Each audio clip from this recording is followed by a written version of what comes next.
তো কয়েনটাকে আমরা ঠিক করেছিলাম যে আমরা 5বার টস করব। 5বারের মধ্যে যদি অ্যাটলিস্ট 3টে হেড পড়ে তাহলে সে নিউটনে যাবে, আর যদি অ্যাটলিস্ট 3টে টেল হয় তাহলে সে যাবে মেসিতে।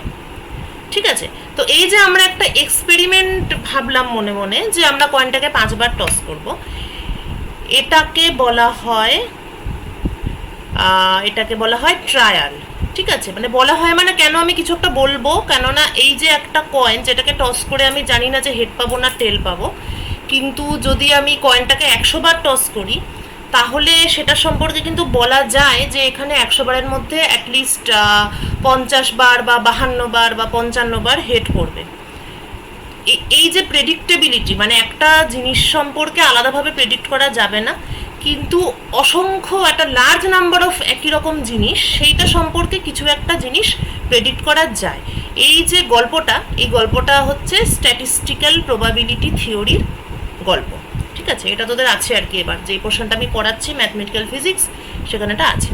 তো এই গল্পেরই একটা ইম্পর্টেন্ট পার্ট হচ্ছে কি ট্রায়াল। ট্রায়াল মানে হচ্ছে একটা কোনো এক্সপেরিমেন্ট যেটা আমি বারবার করবো, যেমনটা এখানে করেছি সেটা হচ্ছে 5বার টস করেছি, তারপর আমরা রেজাল্ট অনুযায়ী ভাগ করেছি। এবং এটা একটা খুবই ইন্টারেস্টিং ব্যাপার, সেটা হলো অদ্ভুতভাবে একটা টিমে 6, মানে 12 জন ছিল আর কি তখন, তো একটা টিমে 6 জন আর একটা টিমে 6 জন। এটা মানে একা একাই হয়েছে এই ব্যাপারটা। তো এই ক্লাসে মোট 12 জন ছিল। আজকে যদি এক্সট্রা কেউ থাকিস, আলপনা আছে, আর যদি কেউ এক্সট্রা জয়েন করে থাকিস তাহলে সে বলবি, তাকেও টিমে ঢোকাতে হবে। আর এই যে 6 আর 6 হলো, মানে এটা তো এরকম নাও হতে পারতো, মানে হতেই পারতো যে সবাই 5টা টেল পেলো বা সবাই 5টা হেড পেলো। তো আমরা আগের দিন একটা সাম আপ করে দেখেছিলাম যে রেজাল্টটা কিন্তু একদমই সেটা হয়নি। এই মেটেরিয়ালটা আলপনাকে আমি পাঠিয়ে দেবো, এটা আগের দিনের ক্লাস নোটস।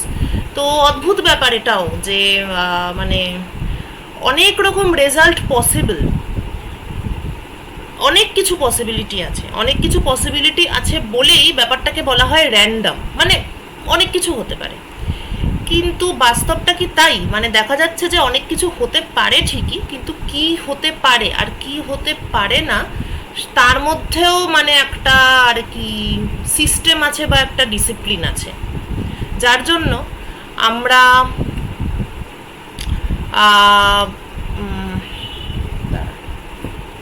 কোথায় গেল,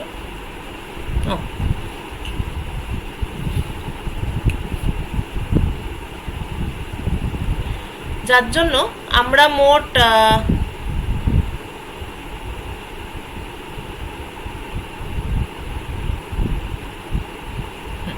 এই যে 5টা টস, 5 টসেস, ঠিক আছে, এই যে ট্রায়ালটা, এই ট্রায়ালটা আমরা 12বার করেছিলাম আর কি এক্সপেরিমেন্টটা, অর্থাৎ আমরা 12টা রেজাল্ট পেয়েছিলাম। এবং এই 12টা রেজাল্ট এবার আমরা 5টা ইভেন্ট ডিফাইন করেছি। ইভেন্ট মানে হচ্ছে কোনো একটা ঘটনা, জেনারেলি ট্রায়াল থেকে যে রেজাল্ট পাওয়া যায় সেগুলোকে ইভেন্ট বলা হয়। তো 5টা ইভেন্ট আমি এরকম ডিফাইন করেছিলাম যে E1 অর্থাৎ 5টা টসের মধ্যে একটাই হেড, E2 5টা টসের মধ্যে 2টো হেড, E3 3টে হেড, 4টে হেড, 5টা হেড। হ্যাঁ, তো এবার সেখানে দেখা গেল যে এটার মধ্যেও একটা অর্ডার আছে। যেমন E5 এই ইভেন্টটা কিন্তু 12টা রেজাল্টের মধ্যে মাত্র একবারই পাওয়া গেছে, মানে এটা আমি কোনো থিওরি বলছি না, এটা আমরা বাস্তবে করে আমরা দেখলাম যে সত্যি এটাই হলো। তো 12টা রেজাল্ট, তার মধ্যে E5 অর্থাৎ 5টা হেড আমরা মাত্র একবারই পেয়েছি, আর বাকিগুলো একটা মানে ক্যালকুলেশন আগের দিন করা হয়েছিল, মানে কোনটা কত হেড সেটা একটা চার্ট বানানো হয়েছিল। যাই হোক, সেটা একটা আলাদা প্রশ্ন। কিন্তু আমার মূল বক্তব্য, মানে আমি এত কথা এই জন্যই বললাম কারণ এখানে আসল ম্যাজিকটা হচ্ছে এটাই যে একটা কয়েন,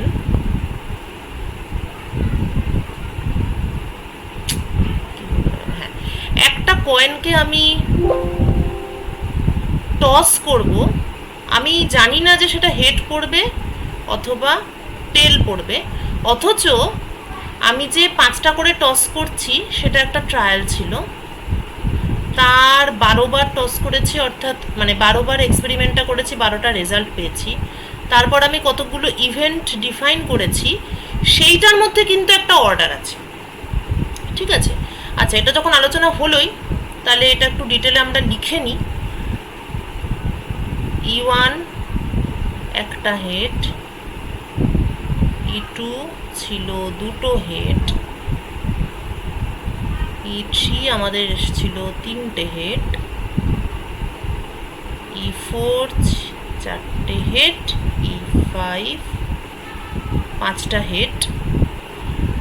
আর এটা একটা কলাম।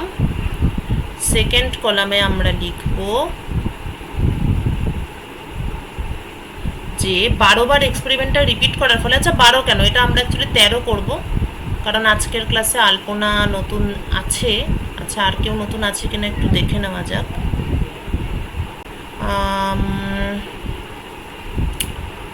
আলপনা, অমরেশ, অর্পিতা, সামন্ত। অর্পিতা তো ছিলি বোধ হয় না আগের ক্লাসে?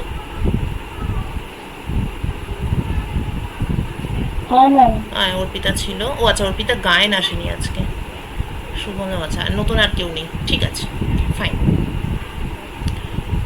তাহলে আজকে আলপনা এক্সট্রা আছে, তাহলে আলপনার জন্য আরও একটা রেজাল্ট আমাদের বাড়লো। আর আমাদের টস হলো গিয়ে 5-13 65টা টস, ঠিক আছে। তাহলে একটুখানি আলপনার টসটা করে নেওয়া যাক। এই যে কয়েন, হেড, এটা আমি আগের দিনের ইয়েতেই লিখি।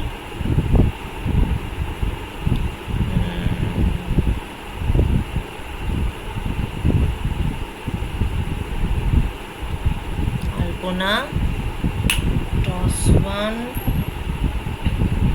টস 2তে টেল, হেড,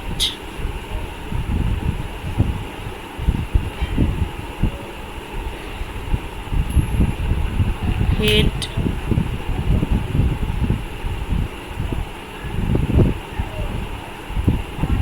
হেড। তাহলে আলপনা, তোর নামে 5 বার টস করলাম, মানে আমরা আমাদের ট্রায়ালটা আরও একবার রিপিট করলাম। তাহলে মোট আমরা এখানে 13টা রেজাল্ট নিয়ে কাজ করছি। টোটাল টসের সংখ্যা 65, ভালো কথা। তারপরে তোর নামে উঠলো হচ্ছে 4টে হেড, তাহলে তুই ঢুকবি, তুই ঢুকে যাচ্ছিস নিউটনে। এখানে তোর বাকি বন্ধুরাও আছে। এই 4টা খুব ইম্পর্টেন্ট, কেননা মাঝে মাঝে আমরা এই টিমের মধ্যে কুইজ করব এবং যারা এগিয়ে থাকবে তাদেরকে আমি প্রাইজ দেব। আচ্ছা,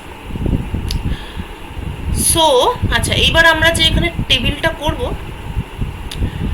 সেটা হচ্ছে গিয়ে, এটা হচ্ছে গিয়ে আমার ইভেন্ট, আর এটা হচ্ছে আমার ফ্রিকোয়েন্সি, ঠিক আছে? অর্থাৎ টোটাল নাম্বার অফ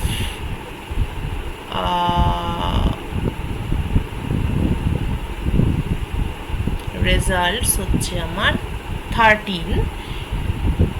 এর মধ্যে কতগুলো রেজাল্টে আমি আর কি একটা হেড পেয়েছি, কতগুলোতে দুটো হেড পেয়েছি, সেই ফিগারটা আমরা এখন এখানে লিখব, ঠিক আছে? তো কতগুলোতে একটা হেড পেয়েছি একটু দেখা যাক। আমরা একটা হেড পেয়েছি এখানে, একটা হেড আমরা পেয়েছি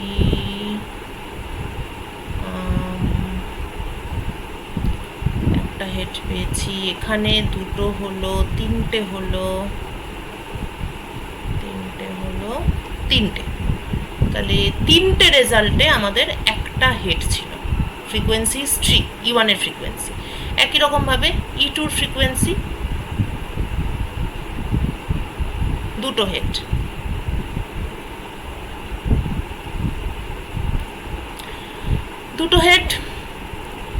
এটা এটা একটা,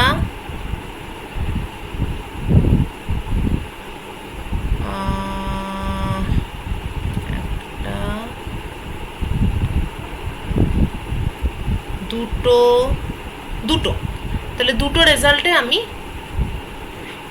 দুটো হেড পেয়েছি। এবার তিনটে হেড দেখি কতগুলো রেজাল্টে পেয়েছি।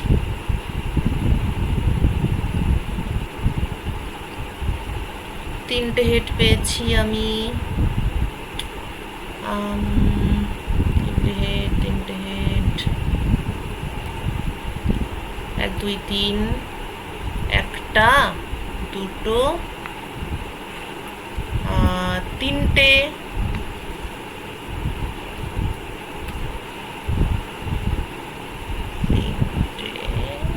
তিনটে তিনটে রেজাল্টে পেয়েছি তিনটে হেড। আচ্ছা, চারটে হেড দেখি এবার।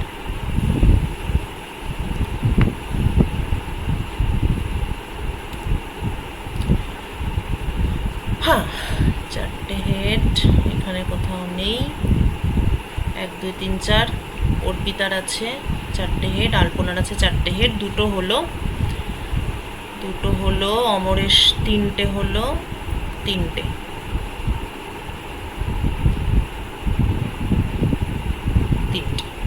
আর 5টা হেড। 5 হেডস বিকাশের ছিল,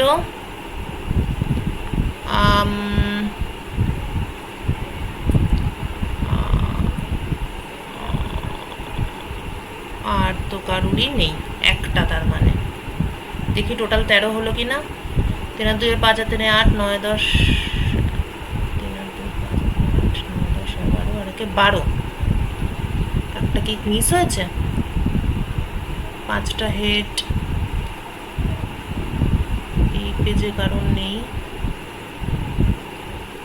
5 হেডস কারণ নেই এই পেজে। ও আচ্ছা, আরেকটাতে 5। ও আচ্ছা আচ্ছা, জিরোটা তো আমি ডিফাইন করিনি, এইটা, এই রেজাল্টটা ঢোকেনি। E0 আমাকে একটা লিখতে হতো, লাস্টে লিখি E0, 0 হেডস, একটাও হেড পড়েনি, সেটার সংখ্যা 1। এবার একটু ভালো করে দেখ, মানে কি সুন্দর, মানে this is the beauty of nature. এটাকে নিচে লেখার ফলে হয়তো ব্যাপারটা অতটা আর কি হচ্ছে না।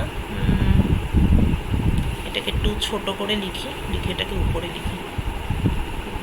সিঙ্গেল হেড, একটা হেড,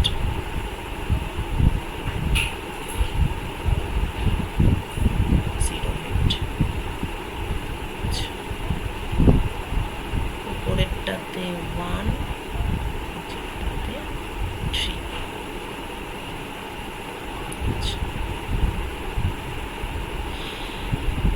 কি মানে মজাদার একটা জিনিস দেখ, প্রথম যেটা 0 হেড যে ইভেন্ট, হ্যাঁ, ওটা 1, এবং 5টা হেডের যে ইভেন্ট সেটাও 1 ফ্রিকোয়েন্সি। মাঝেরগুলো 3 2 3 3। সো এক্সট্রিম এন্ড যেটা আছে সেটা খুবই কম, আর মিডলগুলো পরস্পরের কাছাকাছি। আমি যদি একটা গ্রাফ প্লট করি,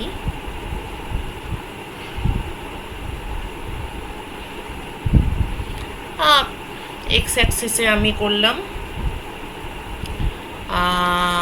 নাম্বার অফ হেডস, আর ওয়াই অ্যাক্সিসে আমি করছি ফ্রিকোয়েন্সি, রাইট? তাহলে 0 1 2 3 4 5, এখানে 0, এখানেও 0, মাঝখানে হচ্ছে 1 2 3, এখানে 3, তারপরটায় নেমে 2, তারপরেরটায় 3 3। তো গ্রাফটা দেখতে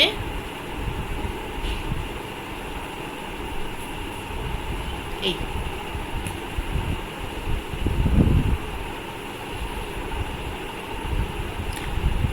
ঠিক আছে।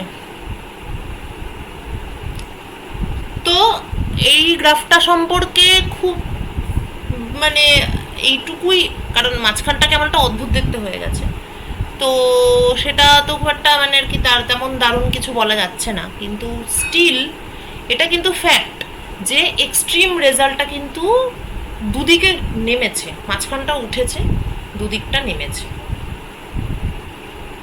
এবার তোরা বলবি যে এটাতে এত আশ্চর্য হওয়ার কি আছে, এটা তো স্বাভাবিক, কারণ এক্সট্রিম ঘটনা তো কমই ঘটে, মানে ভূমিকম্প হবে, বিশাল বৃষ্টি হয়ে সব ভেসে যাবে, যদিও এটা এখন আর কি বলবো আর, মানে এখন তো এটা যথেষ্ট বেশি ঘটছে, যাই হোক, কিন্তু এটা প্লাবন হয়ে যাবে কিংবা প্রচণ্ড খরা হবে, এগুলো যে একটা এক্সট্রিম ব্যাপার। তো এক্সট্রিম ঘটনা কম ঘটে, আর যেটা কমন ঘটনা সেগুলো বেশি ঘটে। আসলে এক্সট্রিম বলাটাও মানে এক্সট্রিম আমরা আসলে সেগুলোকেই এক্সট্রিম বলি যেগুলো খুব কম ঘটে, যেগুলো সাধারণত ঘটে সেগুলোকে আমরা বলি কম।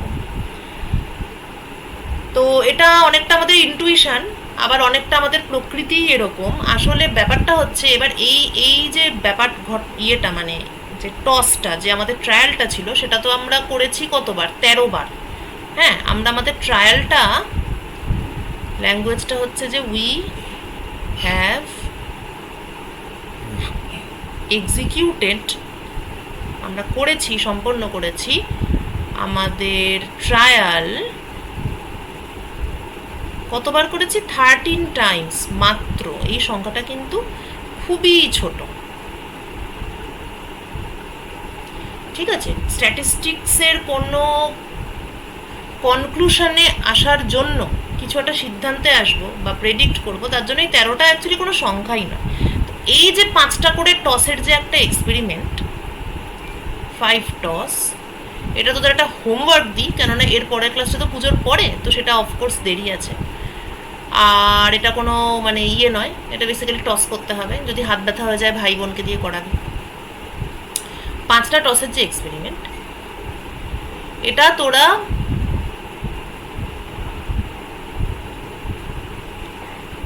50 বার কর, রিপিট 50 টাইমস।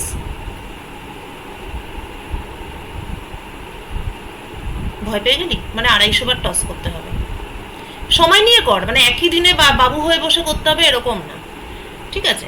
কিন্তু 5টা টসের যে এক্সপেরিমেন্ট, এটা 50 বার করবি, অর্থাৎ 50টা রেজাল্ট পাবি। রেজাল্টটাকে স্ট্যাটিস্টিক্সের ভাষায় বলে আউটকাম, হ্যাঁ, এবং রেজাল্টগুলোকে লেখা হয় জেনারেলি সেকেন্ড ব্র্যাকেটের মধ্যে, অর্থাৎ যেমন এটা হচ্ছে তোর একটা আউটকাম,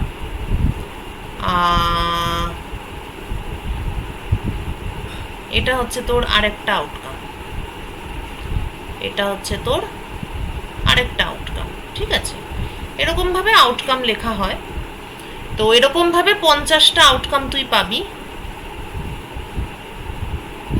তারপর এই আউটকামের ভিত্তিতে আমরা নিজের খুশি মতন ইভেন্ট ভাবতে পারি। এখানে যেমন আমরা ইভেন্ট ভেবেছি যে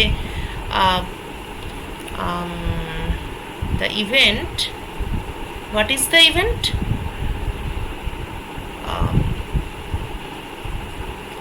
number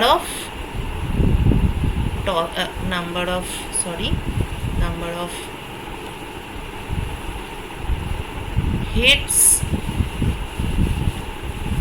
obtained is 1, এটা একটা ইভেন্ট।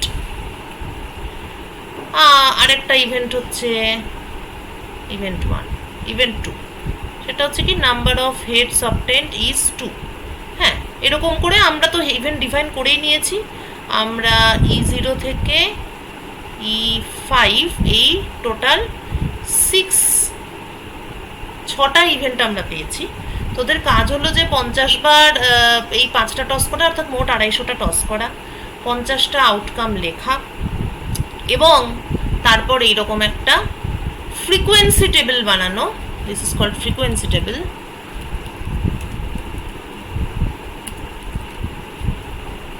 এরকম একটা ফ্রিকোয়েন্সি টেবিল বানাবি, যেখানে এরকম তোর ইভেন্টগুলো লেখা থাকবে আর ডান দিকে ফ্রিকোয়েন্সি লেখা থাকবে। ফ্রিকোয়েন্সি টেবিল বানিয়ে আমাকে পাঠানোর দরকার নেই, তোরা ফ্রিকোয়েন্সি টেবিল বানিয়ে এরকম একটা গ্রাফ প্লট করবি। এক্স অ্যাক্সিসে থাকবে তোর নাম্বার অফ হেডস, ওয়াই অ্যাক্সিসে থাকবে এই ফ্রিকোয়েন্সিগুলো কি পাস সেটা দেখবি, এবং আগে থেকে বলাটা বলেই দিই, করতে আরো ভালো লাগবে। এক্সপেক্টেড হচ্ছে তোরা এইরকম একটা বেল শেপড কার্ভ পাবি, উইচ ইজ যেটাকে বলা হয় নর্মাল ডিস্ট্রিবিউশন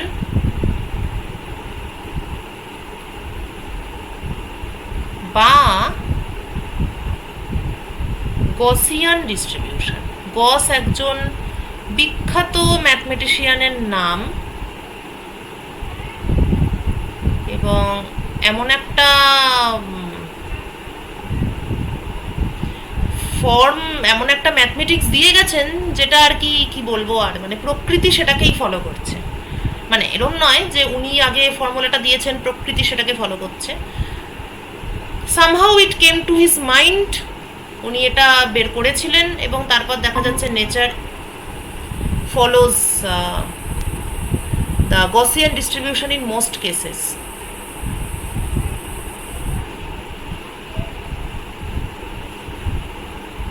আচ্ছা, আমি কি বেরিয়ে গেছিলাম? হ্যাঁ, আচ্ছা, শুধু এই আউটকাম অবধি আপনার কথা শোনা গেছে।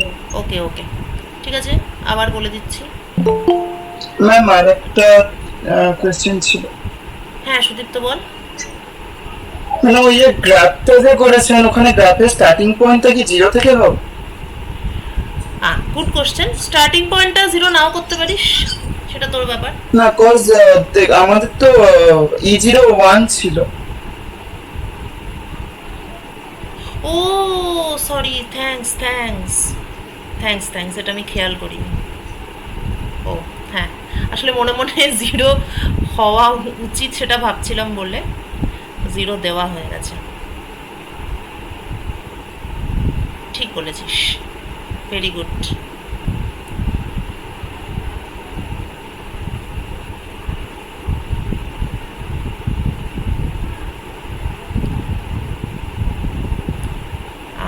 এটা 0 হেড আর ফ্রিকোয়েন্সিটা 1।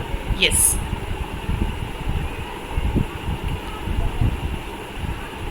ইয়েস ঠিক। এটা 5, এটা 0, 1 2 3 4। রাইট। হ্যাঁ, তো হ্যাঁ আউটকাম অবধি বলেছিলাম। আউটকাম আচ্ছা, এই যে নর্মাল ডিস্ট্রিবিউশনটা কি তোরা শুনতে পেয়েছিলি?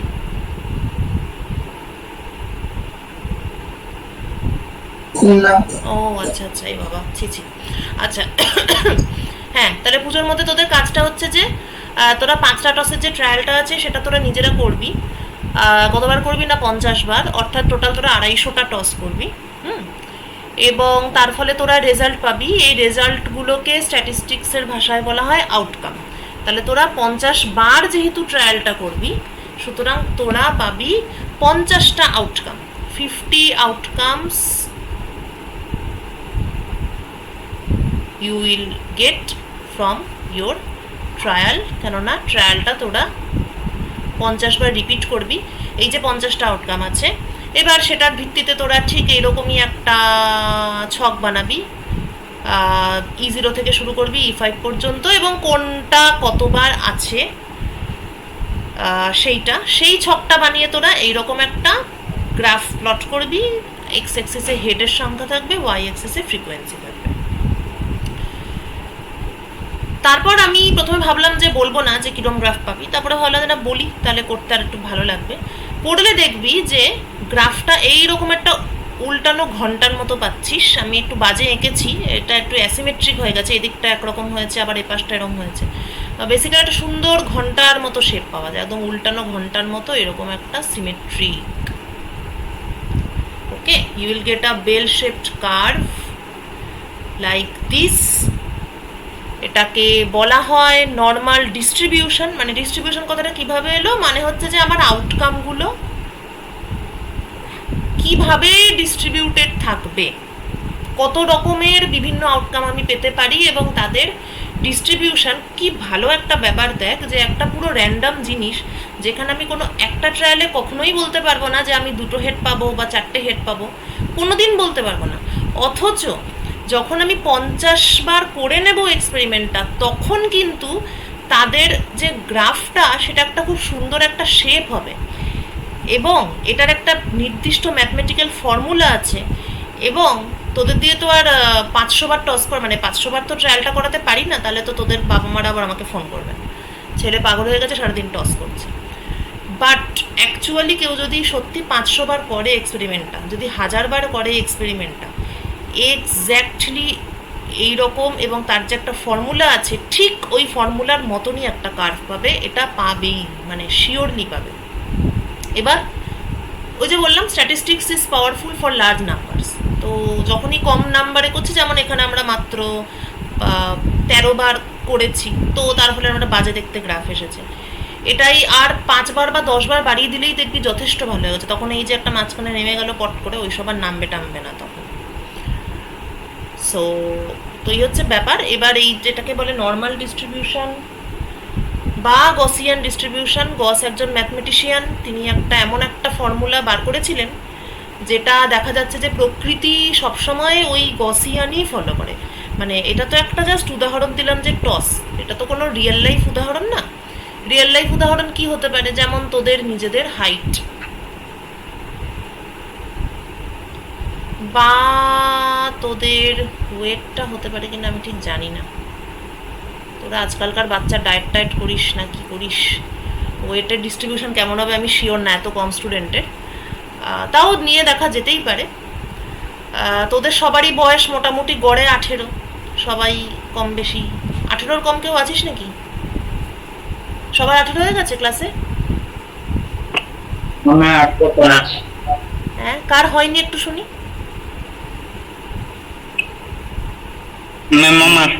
ও শুভম, আর কে আছে? আমি ও আচ্ছা, বাহ, 2জন বাচ্চা পাওয়া গেছে, ঠিক আছে। 18 না হলে কিন্তু বড় হওয়া যাবে না, তোরা ছোটই আছিস, যাদের 18 হয়ে গেছে তারা বড় হয়ে গেছে। আচ্ছা, তো গড়ে 18 মানে তোদের একটা নির্দিষ্ট, তার মানে তোরা হচ্ছিস একটা মানে তোদেরকে নিয়ে এখন আমাদের ক্লাসে টোটাল স্টুডেন্ট হচ্ছে এই মুহূর্তে 16, আই থিঙ্ক আলপনাকে নিয়ে 17। হ্যাঁ, এখন ফিজিক্সে 17 জন আছে। তো এই 17 জনকে নিয়ে একটা মানে কি বলা যায়, মানে বলতে চাইছি যে ধর পুরো ওয়েস্ট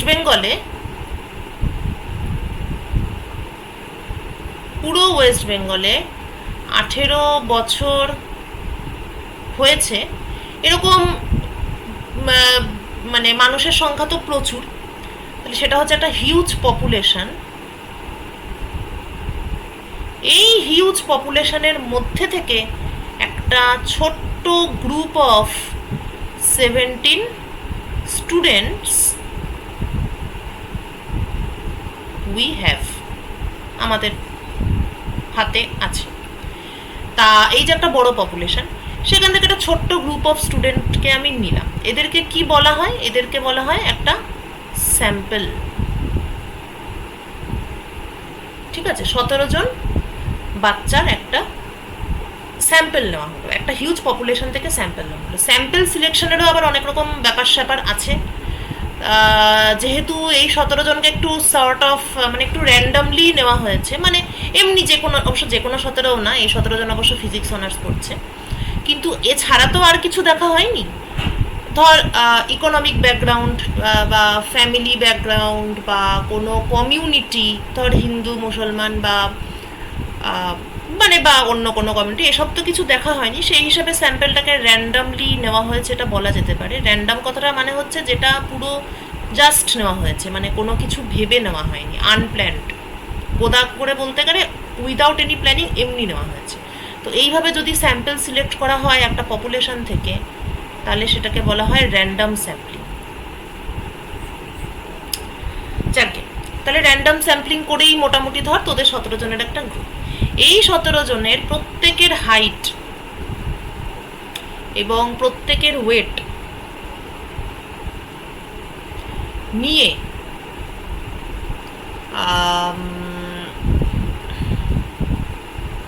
নিলে পরে দেখবি যে বেসিক্যালি তো 17টা হাইট পাওয়ার কথা। এই 17টা হাইট দেখবি সবাই সবার থেকে আলাদা হবে না, মানে হয়তো 4টে স্টুডেন্ট থাকবে, তাদের হাইট একটা কিছু একটা হবে, হয়তো 6টা স্টুডেন্ট থাকবে, তাদের হাইট কিছু একটা হবে H2। একটা স্টুডেন্ট থাকবে যে প্রচণ্ড তাল ঢাঙা হবে, তো দেখিনি সামনে থেকে, নাহলে বেশ মজাই হতো, তার বিশাল হাইট হবে। কোনো একটা স্টুডেন্ট বা দুটো স্টুডেন্ট থাকবে যাদের হাইটটা গড়পড়তা বাকিদের থেকে বেশ একটু হলেও কম, হ্যাঁ, H4। তো এরকম একটা ব্যাপার থাকবে। তো এটাও তোরা করিস, এটাও পুজোর মধ্যেই দিলাম কাজটা। তোদের নিজেদের হাইট তোরা গ্রুপে লিখে নিস, এই গ্রুপে, বা তোরা যদি নিজেদের মধ্যে একটা আলাদা গ্রুপ বানিয়ে নিস তাহলে বেস্ট, কারণ ওখানে তোদের অনেক কিছু আলোচনা করার থাকবে, যেটা এখানে টিচাররা আছে সেটা তোদের ওখানে হয়তো একটু অসুবিধাই হবে। এই গ্রুপে করিস না, কারণ এই গ্রুপে অনেক অফিসিয়াল ইনফরমেশন দেওয়া হয়। তো তোরা নিজেরা একটা হোয়াটসঅ্যাপ গ্রুপ করে নিস নিজেদের, সেখানে তোরা নিজেদের হাইট আর ওয়েট এটা কালেক্ট করিস।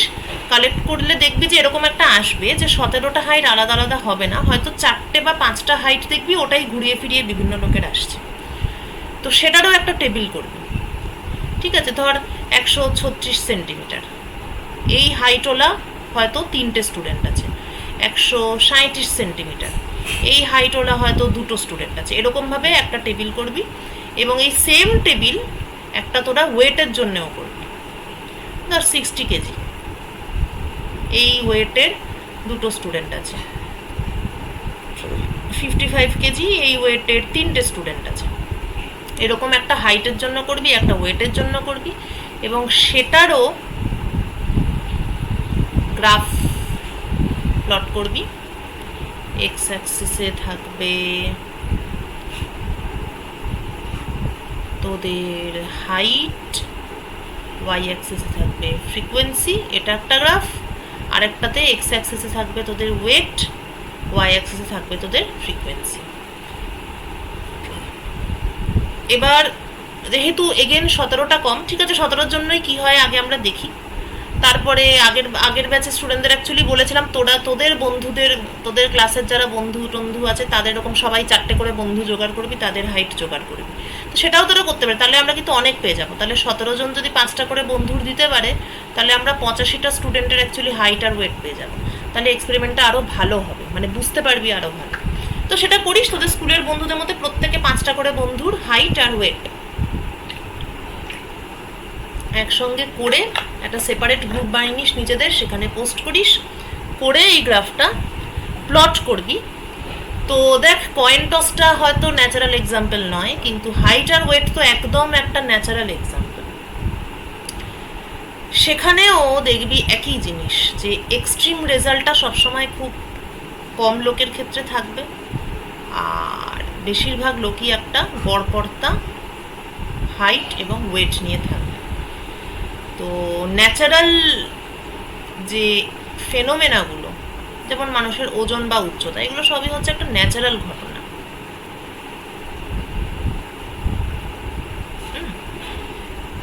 ন্যাচারাল ফেনোমেনাগুলো কিন্তু অদ্ভুতভাবে সবসময় এরকম একটা ঘন্টার মতন একটা শেপ ফলো করে, যেটাকে ম্যাথমেটিক্যালি যেটা আর কি দেখতে এই রকম ধরনের, e⁻⁻α x²।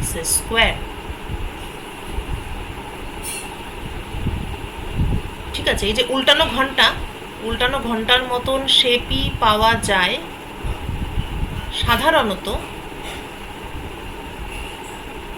সেটার ম্যাথমেটিক্যাল এক্সপ্রেশন হচ্ছে e⁻⁻α x²। x²টা actually special case, মানে এটা যেটা বলছি, এটাকে প্লট করা, এটাকে প্লট করা হলে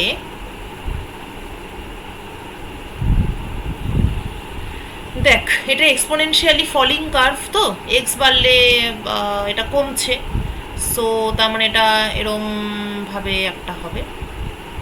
এবং এক্স টেন্স টু ইনফিনিটি হলে e⁻−α x² tends to 0 plus এই ফাংশনটা একটা ইভেন ফাংশন। ইভেন ফাংশন কাকে বলে? কোনো একটা ফাংশনের এক্স এর সাইন উল্টে দিলেও যদি ফাংশনটা ভ্যালু একই থাকে তাহলে সেটাকে বলে ইভেন ফাংশন। আর যদি এক্স এর সাইনটা উল্টে দিলে ফাংশনের সাইনটাও উল্টে যায় তাহলে সেটাকে বলে অড ফাংশন। একটা ইভেন ফাংশন আর একটা অড ফাংশনের উদাহরণ দিতে পারবি তোদের জানার মধ্যে থেকে? এনিবডি?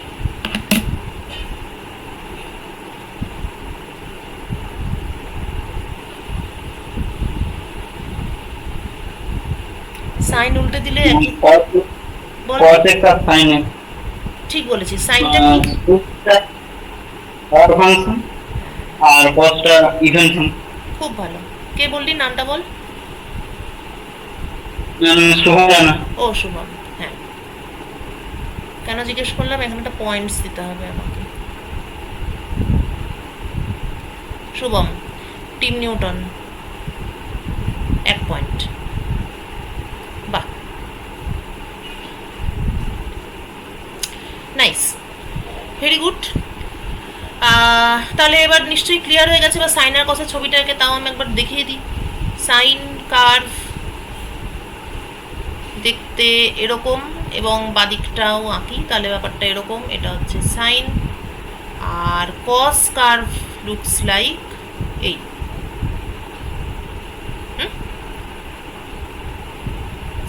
ম্যাথমেটিক্যালি দেখি, সাইনের ক্ষেত্রে এক্স এর জায়গায় যদি -x বসাই তাহলে সেটা হয় -sin x।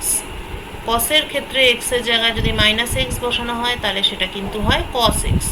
অর্থাৎ f of -x করলে এটা fxই থাকে, f of -x করলে এটা হয়ে যায় -fx। ঠিক? তাহলে কিভাবে বুঝবি কোনো ফাংশন অড না ইভেন? জাস্ট এক্স কে উল্টে দিবি, মানে সাইনটা উল্টে দিবি। আর তবে কারুর কারুর ক্ষেত্রে, যেমন আমি জানি না, মানে আমার একটু কমপ্লিকেটেড ফাংশনের আমার ছবি আঁকলেই আমার বেশি সুবিধা হয় আর কি, তো সেটাও কারোর ক্ষেত্রে হতে পারে। কেউ যদি ছবি দেখে বুঝতে চাও তাহলে কি গ্রাফটা আঁকবে, যেটা বুঝতে চাইছো সেটার একটা গ্রাফ আঁকবে, একে দেখবে একটা আরেকটার মিরর ইমেজ হচ্ছে কিনা। ঠিক আছে?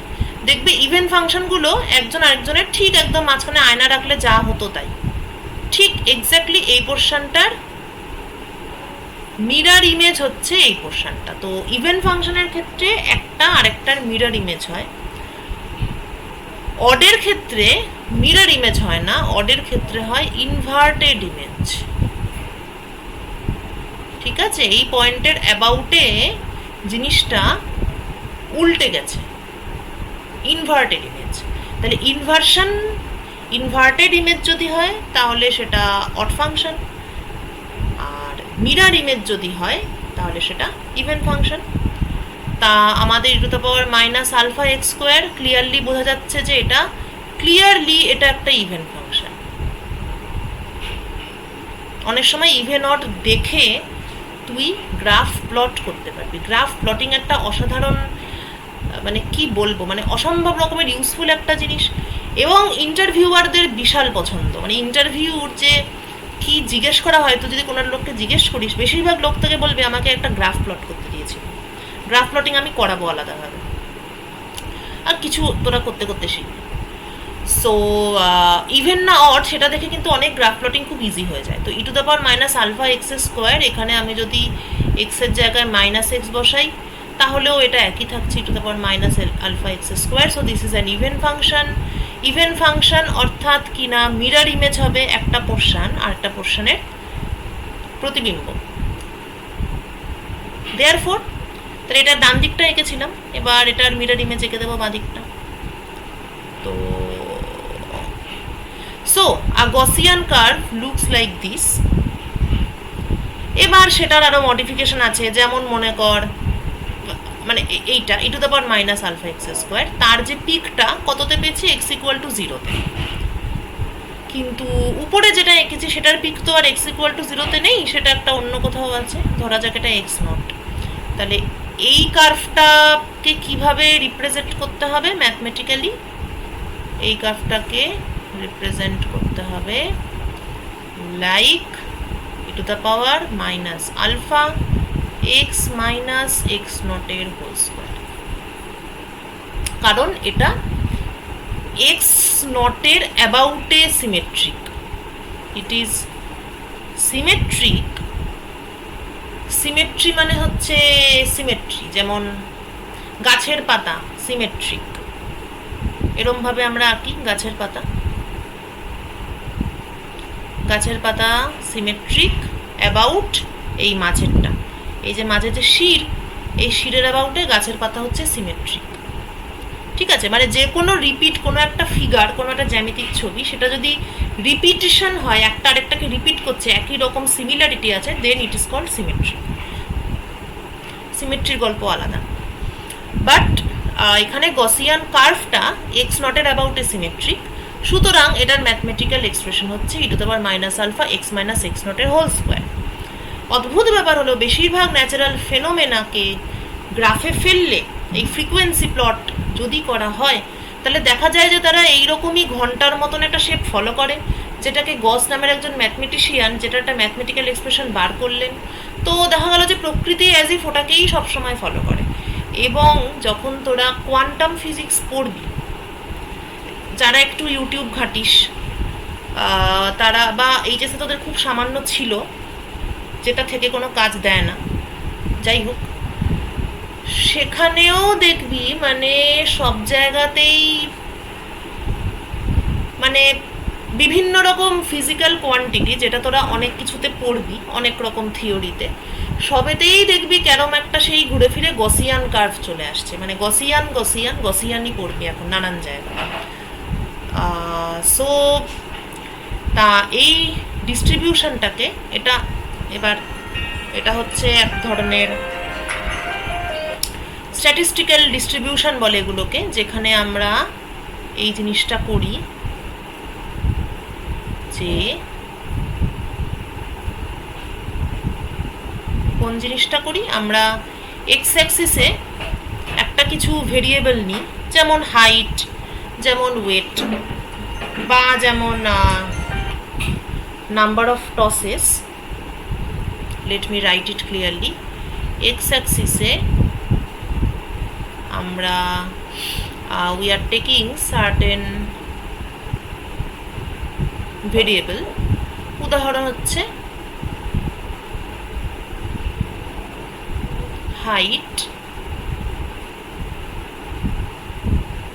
ওয়েট, কতগুলো টস,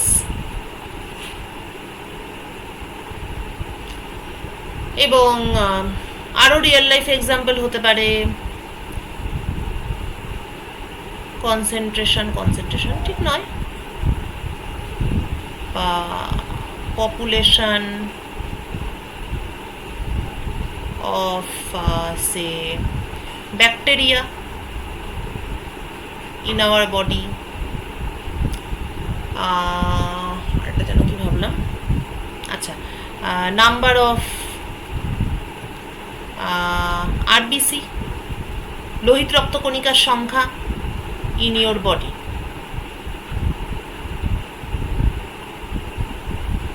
ঠিক আছে, যা খুশি, এনিথিং, এনি কোয়ান্টিটি, সেটা একটা ভেরিয়েবল এক্স অ্যাক্সিসে প্লট করছি, ওয়াই অ্যাক্সিসে প্লট করছি ফ্রিকোয়েন্সি। অর্থাৎ কতটা ফ্রিকুয়েন্ট, একটা নির্দিষ্ট হাইট কতবার পাচ্ছি, একটা নির্দিষ্ট লোহিত রক্তকণিকার সংখ্যা কতবার পাচ্ছি, ফ্রিকোয়েন্সি। তাদের যে মানে সম্পর্কটা, ভেরিয়েবল এবং একটা নির্দিষ্ট ভেরিয়েবলের ফ্রিকোয়েন্সি কত, এই জিনিসটাকে বলা হয় স্ট্যাটিস্টিক্যাল ডিস্ট্রিবিউশন।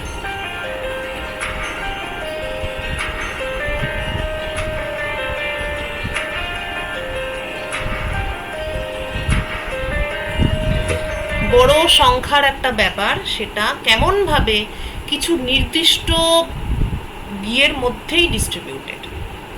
ওকে, আর এই যে ভেরিয়েবল বললাম, এই ভেরিয়েবলটাকে বলা হয় র্যান্ডম ভেরিয়েবল, কারণ এ যে কি ভ্যালু নেবে আর কি ভ্যালু নেবে না এবং কোন ভ্যালু নেওয়ার সম্ভাবনা কতটা, এটা মানে আগে থেকে কেউ জানে না। So it can assume any value. ঠিক আছে, so this variable is called random variable. তা র্যান্ডম ভেরিয়েবল ভার্সাস ওর যে ফ্রিকোয়েন্সি, এই ব্যাপার বিষয়টাকে বলা হয় স্ট্যাটিস্টিক্যাল ডিস্ট্রিবিউশন। স্ট্যাটিস্টিক্যাল ডিস্ট্রিবিউশন তিন ধরনের হয়, এতক্ষণ একটাই বলছিলাম আমি, সেটা হচ্ছে নর্মাল ডিস্ট্রিবিউশন। নর্মাল এই জন্যই ওকে বলা হয় কারণ সাধারণত এটাই দেখা যায়।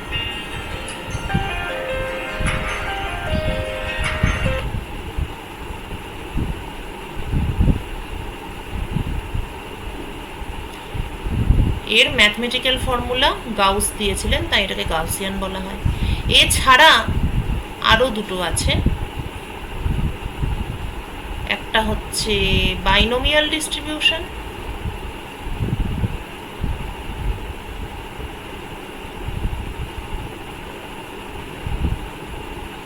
আরেকটা হচ্ছে পয়সন ডিস্ট্রিবিউশন। এরা কিছু কিছু ক্ষেত্রে প্রযোজ্য, কিছু কিছু নির্দিষ্ট ঘটনার ক্ষেত্রে প্রযোজ্য, এবং দেখানো যায় যে লার্জ লিমিটে এদের মানে চিত্রটা অনেকটা ওই বাইনোমিয়ালটা যেমন একটু বেশি সংখ্যার হয়ে গেলেই, একটু বড় স্যাম্পল সাইজ হলেই সেটা আবার পয়সনের মতো দেখতে হয়ে যায়, তো এরকম ব্যাপার স্যাপার আছে। So basically there are three statistical distribution: binomial, Poisson and normal. ঠিক আছে, তাহলে আমরা তো আলপনার টিম বাঁচতে গিয়ে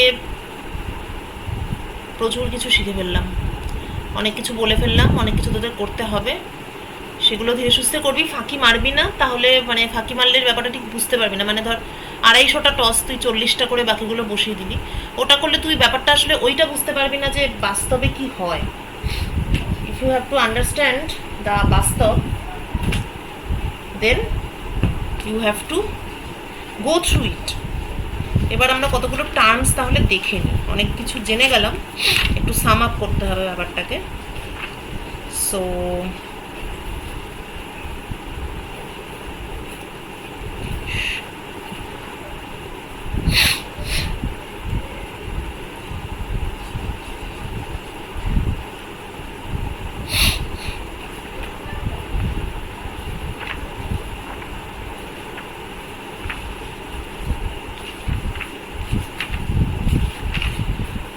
এখন আমরা শিখব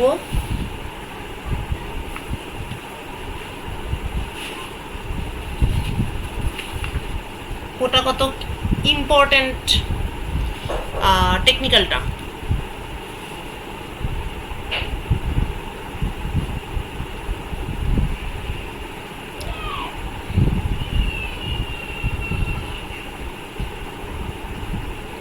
Definition of probability.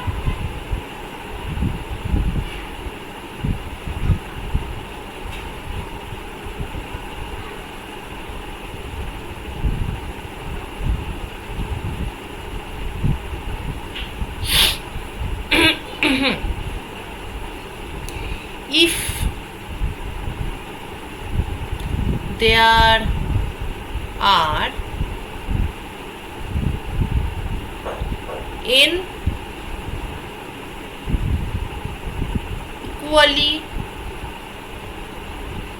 likely, নতুন শব্দ পরে বলছি, mutually exclusive,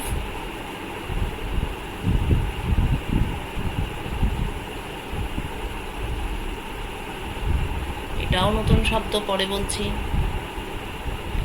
and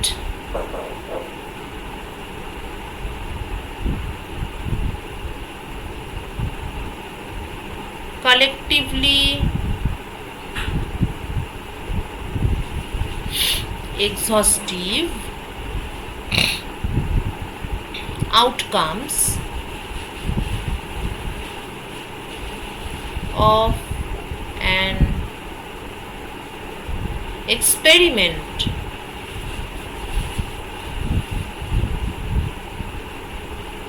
and in each of them are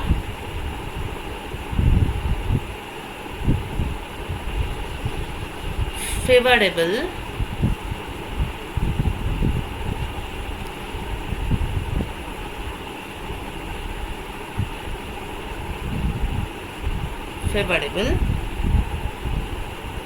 to an event A, then the mathematical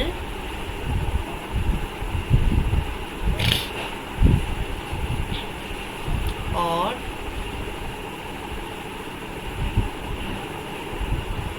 a priori, এটার একটা মানে আছে,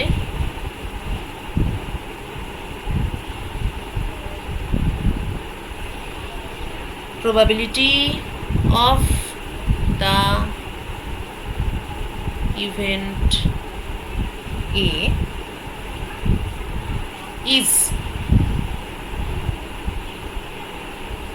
PA equal to NS by N. এমনি ব্যাপারটা তো আমরা জানি যে একটা কয়েন টস করলাম, 100টা পেলাম, মানে 100 বার টস করলাম, 50টা হেড পেলাম, তাহলে হেডের প্রবাবিলিটি হচ্ছে 50/100, 50%। তা এর মধ্যে এত কথা কিসের? Equally likely, mutually exclusive, collectively exhaustive, প্রচুর প্রচুর বড় বড় শব্দ, এগুলো কিন্তু এমনি এমনি দেওয়া হয়নি। প্রত্যেকটা জিনিসের সিগনিফিকেন্স আছে এবং সেটা ছাড়া ডেফিনেশনটা ঠিক ডেফিনেশন হলো না। প্রথমত ইকুয়ালি লাইকলি, এইটার মানে ইকুয়ালি লাইকলি আর র্যান্ডম, এটা বলতে আসলে একই বোঝায়। মানে আমাদের 5টা টসের কাজটাই যদি আমি ধরি, তো সেখানে টি পাওয়ার মানে যে আর কি লাইকলিনেস বা সম্ভাবনা, লাইকলি মানে সম্ভাব্য হতে পারে, আবার HTTTH এইটা পাওয়ার যে মানে সম্ভাবনা, মানে সব কিছুই পাওয়ার একই রকম সম্ভাবনা আছে। মানে এখানে বেসিক্যালি বলতে যাওয়া হচ্ছে যে এখানে যে টস করছে তাকে কেউ ঘুষ দেয়নি, অ্যাজ সিম্পল অ্যাজ দ্যাট। মানে এখানে কোনো বাইরে থেকে কোনো কিছু দিয়ে রেজাল্টটাকে প্রভাবিত করা হয়নি বা এটাই ফেলা হবে, বা এখানে কোনো 2 নম্বরই নেই। ঠিক আছে, প্রত্যেকটা ইভেন্টই সবকটাই সম্ভাব্য। So that is why this term, যে প্রত্যেকটাই ইকুয়ালি লাইকলি, এখানে কোনো কিছুকে এক্সট্রাভাবে কোনো প্রভাবিত করা হয়নি। নেক্সট হচ্ছে এই দুটো খুব ইম্পর্টেন্ট, মিউচুয়ালি এক্সক্লুসিভ, কালেকটিভলি এক্সহস্টিভ। অনেক সময় কালেকটিভলিকে কালেকটিভলি না বললে মিউচুয়ালি এক্সহস্টিভ কথাটাও বলা হয়।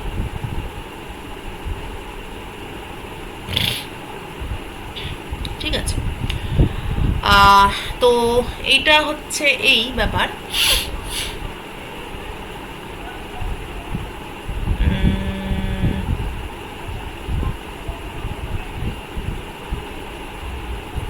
বলছি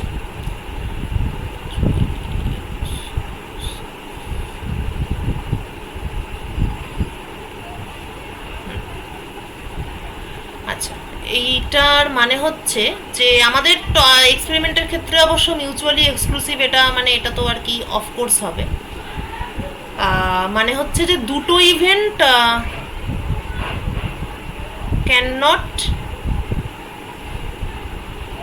হ্যাপেন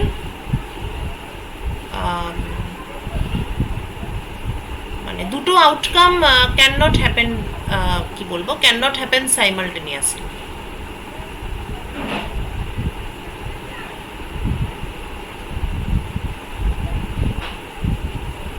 মিউচুয়ালি এক্সক্লুসিভ মানে এটা, মানে বলতে চাইছি যে একই সঙ্গে আর কি HHTTT হবে এবং একই সঙ্গে HTTTH হবে, এইটা মানে কখনোই হওয়া সম্ভব না।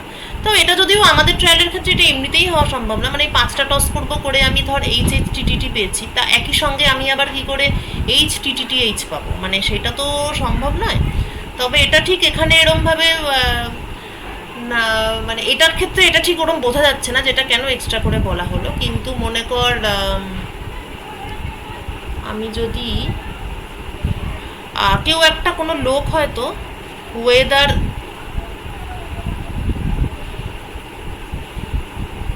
কন্ডিশন দেখছে, তো সে যদি আউটকামগুলোকে এরমভাবে লেখে যে একটা আউটকাম লেখে যে ক্লাউডি স্কাই, আরেকটা আউটকাম যদি লেখে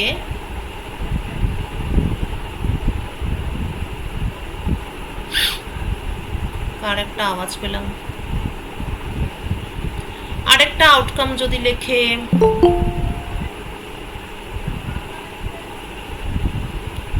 Sunny sky,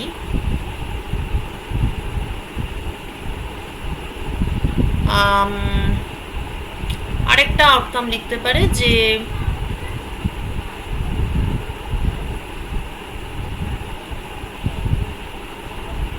partly cloudy sky. ঠিক আছে, তো এই 3টে আউটকাম যেমন মিউচুয়ালি এক্সক্লুসিভ, কারণ এই 3টে আউটকাম কখনোই একই সঙ্গে ঘটতে পারে না। ঠিক আছে, ক্লাউডি পুরো মেঘলা, পুরো পরিষ্কার আকাশ, আর আংশিক মেঘলা, এই 3টে হচ্ছে পুরো মিউচুয়ালি এক্সক্লুসিভ আউটকাম। কিন্তু মনে কর কেউ যদি এর সঙ্গে আরেকটা আউটকাম অ্যাড করে রেনি ডে,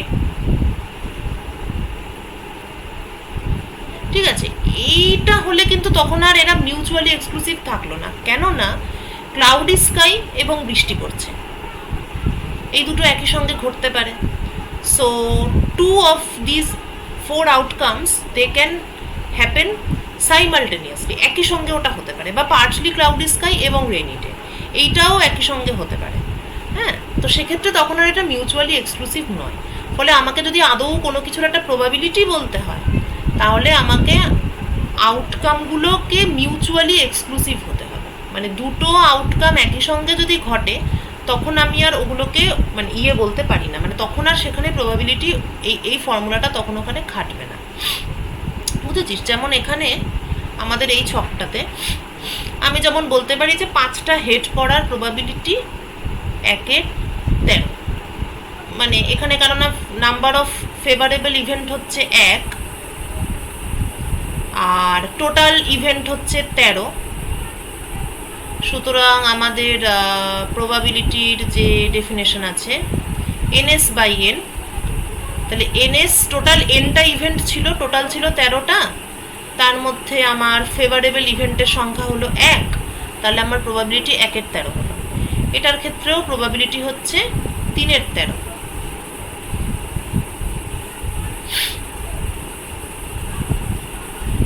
আচ্ছা, সবাই কি মিউট আছিস? একটা সাউন্ড আসছে আমার এখানে, যাই হোক। তো এখানে প্রবাবিলিটি যেমন 3/13, এখানে যেমন প্রবাবিলিটি হচ্ছে 2/13। হ্যাঁ, তো এখানে দেখ ইভেন্টগুলো কিন্তু মিউচুয়ালি এক্সক্লুসিভ, কারণ এখানে যে দুটো হেড একটা ইভেন্ট আর 5টা হেড একটা ইভেন্ট, তো E2 আর E5 এরা কখনোই মানে they cannot happen at the same time.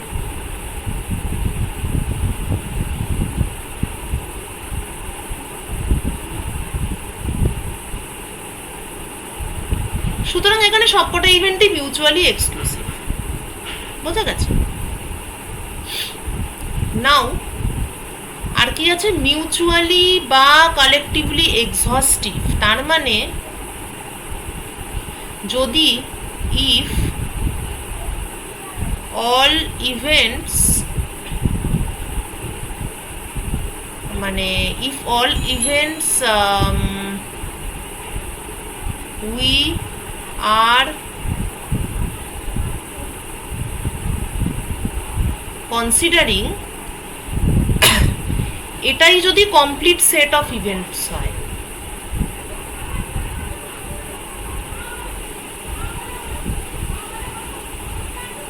যেমন টসের ক্ষেত্রে E0, E1, E2, E3, E4, E5, হ্যাঁ, এই পুরো সেটটা হচ্ছে মিউচুয়ালি এক্সহস্টিভ।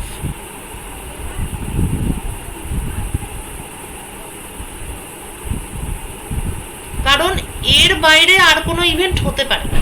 আমি 5 বার টস করছি, 5 টসেস, সুতরাং হয় আমি একটাও হেড পাবো না, আর না হলে আমি 5টাই হেড পাবো, আর না হলে 1, 2, 3 বা 4টে পাবো। এর বাইরে তো আর কিছু সম্ভব নয়। তাহলে এই পুরো সেটটা হচ্ছে মিউচুয়ালি এক্সহস্টিভ। এবং E0 আর E3 এটা কখনোই একই সঙ্গে ঘটতে পারে না। তাহলে এই এরকমভাবে সবার জন্যই তাই। তাহলে এই পুরো সেটটা হচ্ছে মিউচুয়ালি এক্সক্লুসিভ। হেন্স, কিন্তু এবার আমি যদি এখানে জাস্ট এই কটা ইভেন্ট বলতাম, আমি যদি E0, E1, E2, E3 আর E4 এই কয়েকটা যদি আমি বলতাম, তাহলে এটা মিউচুয়ালি এক্সক্লুসিভ হতো, কিন্তু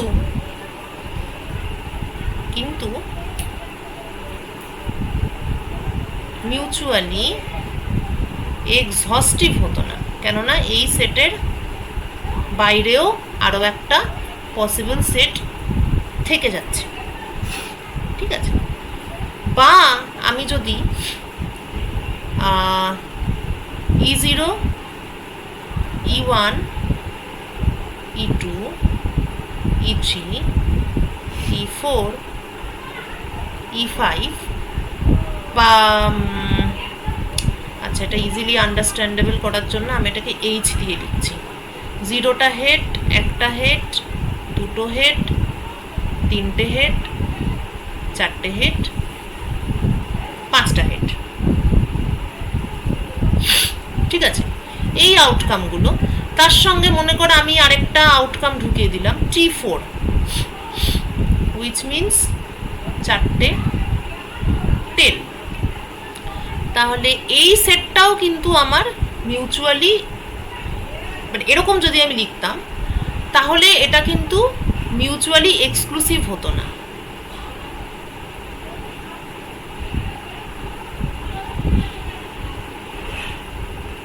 মিউচুয়ালি এক্সক্লুসিভ হতো না, কেননা 4টে টেল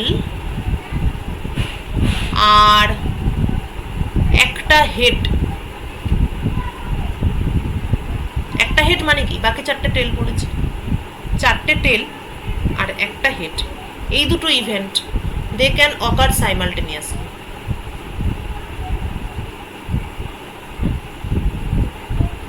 বোঝা গেছে? বা এরকম কোনো দুটো ইভেন্ট যদি আমি বলি, যে একটা হচ্ছে ইভেন্ট 1 যেখানে নাম্বার অফ হেডস হচ্ছে 3, আরেকটা ইভেন্ট যদি আমি বলি ইভেন্ট 2 যেখানে number of heads greater than 1, এইরকম দুটো ইভেন্ট যদি বলা হয়, একটাতে হেডের সংখ্যা এক্স্যাক্টলি 3, আর একটাতে হেডের সংখ্যা 1-এর থেকে বেশি। 1-এর থেকে বেশি মানে হেডের সংখ্যা 2টো হতে পারে, 3টে হতে পারে, 4টে হতে পারে, 5টা হতে পারে, 3টে হতে পারে, সেম অ্যাজ দিস। তাহলে এই দুটো ইভেন্টও কিন্তু দে আর নট মিউচুয়ালি এক্সক্লুসিভ।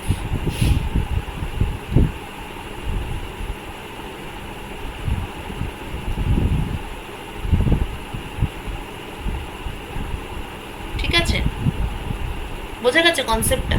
তো এই হচ্ছে গল্প, যে আমি কখন ns/n এটা লিখতে পারি প্রবাবিলিটি, যদি ইফ যদি এরা ইকুয়ালি লাইকলি হয়, কোনো আর কি ওই ধরনের কোনো এক্সটার্নাল ইনফ্লুয়েন্সে ব্যাপারটাকে বায়াস করা, ওই ব্যাপারটা না থাকে, যদি ওরা মিউচুয়ালি এক্সক্লুসিভ হয় এবং ওরা মিউচুয়ালি এক্সহস্টিভ হয়, এরকম টোটাল এনটা আউটকাম আছে, তার মধ্যে এনএসটা হচ্ছে ফেভারেবল টু ইভেন্ট এ, তখন এর প্রবাবিলিটিটা হচ্ছে এনএস বাই এন। অ্যাপ্রায়ারি মানে হচ্ছে যে আমি এক্সপেরিমেন্ট না করেই যদি আগে থেকে প্রবাবিলিটিটা বলতে পারি, মানে ব্যাপারটা হচ্ছে যে ধর একটা কয়েন টস করব, আমি আগেই বলছি যে এখানে হেড করার চান্স 50%, তার মানে এটা কিন্তু অ্যাপ্রায়ারি প্রবাবিলিটি, আমি আগে থেকেই এটা বলছি। যাই হোক, সেটা অ্যাপ্রায়ারি হোক বা অ্যাপ্রায়ারি না হোক, probability definition is NS by N, যেখানে এনটাকে লার্জ হতে হবে, না হলে তো মুশকিল, না হলে প্রবাবিলিটি থিওরি খাটে না, ইট acts only for large numbers. আচ্ছা, এখানে অনেকগুলো বলা হয়ে গেল, অনেক ধরনের টার্মিনোলজি। আর কি বাকি থাকলো একটু দেখি।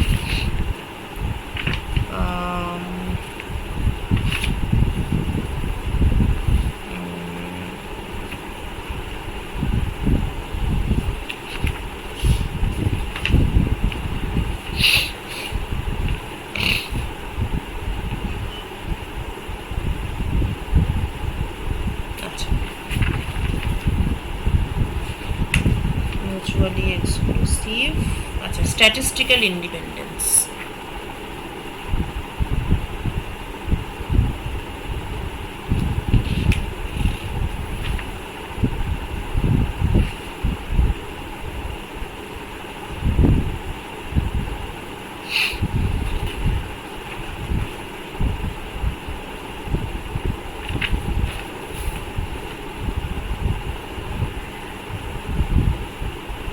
খুব ইম্পর্টেন্ট কনসেপ্ট।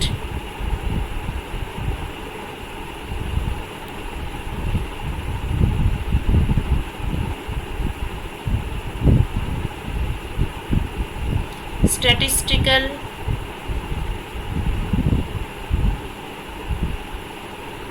ইন্ডিপেন্ডেন্স, স্ট্যাটিস্টিক্যাল স্বাধীনতা। কখন বলবো আমি যে দুটো ইভেন্ট দে আর অকারিং মানে ঘটছে আর কি, দে আর অকারিং ইন্ডিপেন্ডেন্টলি,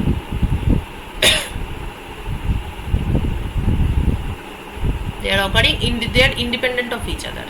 ঠিক আছে, কখন বলবো? এই জায়গাটায় আসার আগে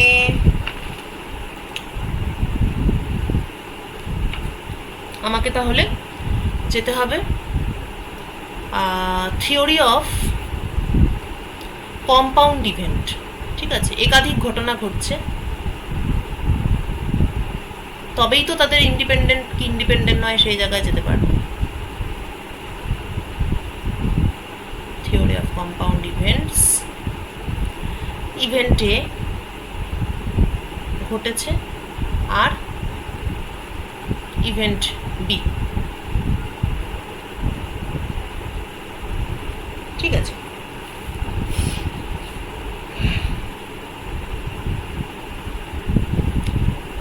এবার ধরা যাক ইভেন্ট এ ঘটার probability P A, event B ঘটার প্রবাবিলিটি পি বি, তাহলে ইভেন্ট এ অথবা বি ঘটার প্রবাবিলিটিটা কত? এই যে সিম্বলটা, এটাকে বলা হয় ইউনিয়ন, এ ইউনিয়ন বি। হ্যাঁ, এটার মানে হচ্ছে probability that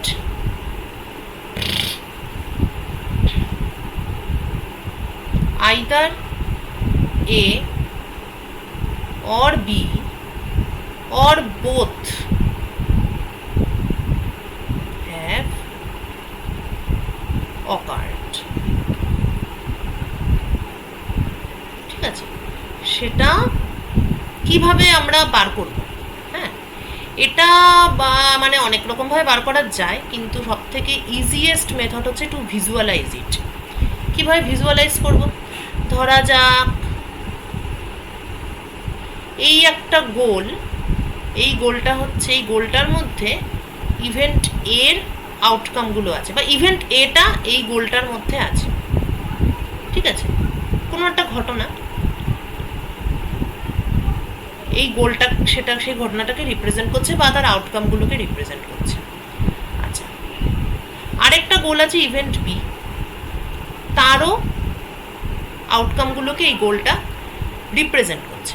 যেমন কীরকম, যেমন ধর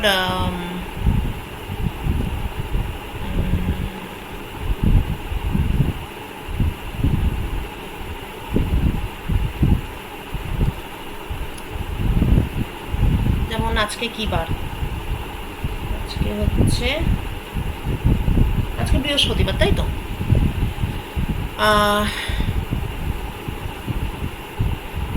আচ্ছা, যেমন ধর তাহলে একটা ইভেন্ট এ আমি বলছি যে টুডে ইজ থার্সডে, এটা যদি ইভেন্ট এ হয়, তাহলে এই এ গোলটার মধ্যে কি কি থাকবে? এই গোলটার মধ্যে থাকবে 7th অক্টোবর ডেট, না সরি, আগের মাসটা 31-এ ছিল না 30-এ ছিল? 30। তাহলে 30শে সেপ্টেম্বরও একটা থার্সডে ছিল। তার আগে তোর 23শে সেপ্টেম্বর, সেটাও একটা থার্সডে ছিল। আবার 17ই অক্টোবর, সেটাও একটা থার্সডে হবে। এটাকে একটুখানি মুছে লিখতে হবে আমাকে।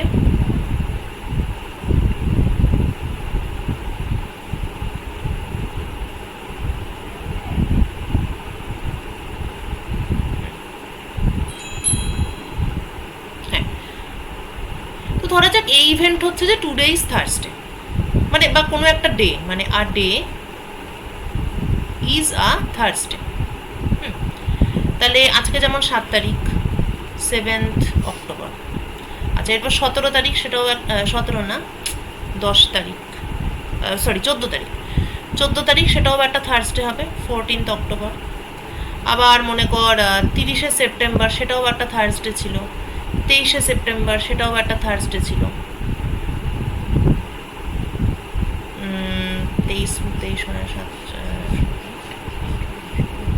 16 তারিখ, 16 সেপ্টেম্বর, সেটাও একটা থার্সডে ছিল। তো এরা সবাই এই গোলটার মধ্যে আছে।